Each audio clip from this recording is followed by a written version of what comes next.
Symbolic literature, when it's written, actually points to something that we can know. For example, do you remember Joseph? It's weird as Westerners, we put hardly any emphasis on dreams. But in the life of Joseph, God comes to him, and I'm not going to do both dreams because I don't have the time for it, but I'll just mention one of them. They both say the same thing. But in Joseph's dreams, he finds struggle with his brothers, as he describes in Genesis 37, verse 9, one of his dreams, symbolic in nature, but pointing to reality that they can understand. For example, let me read it. He dreamed another dream and told his brothers and said, "Behold, I have dreamed another dream." And this is his second one. "Behold, the sun and the moon and 11 stars were bowing down to me."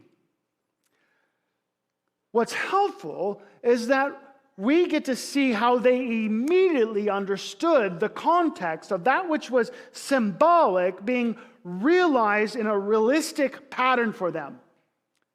And their frustration was immediately responded. We find the response in verse 10.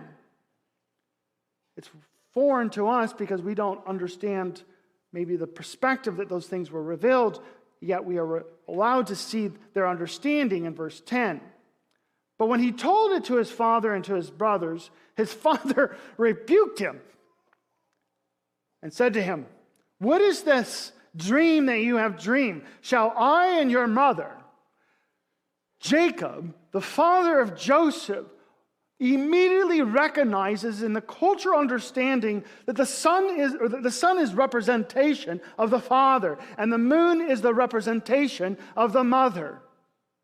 And so he immediately responds, "What is this dream that you have dreamed? Shall I, your mother?" And then the stars being the representation of, realistically, his brothers. That he says, "Your brothers indeed come to bow ourselves to the ground before you." Symbolic in nature, but pointing to real, reasonable understanding. And upon hearing this for the second time, they're frustrated. And his brothers were jealous of him. And look at Jacob's response. This, I believe, is the point of symbolic literature. It's meant to be contemplated. Even though Jacob rebukes his son, Joseph, for speaking about these things, his father kept the saying in mind.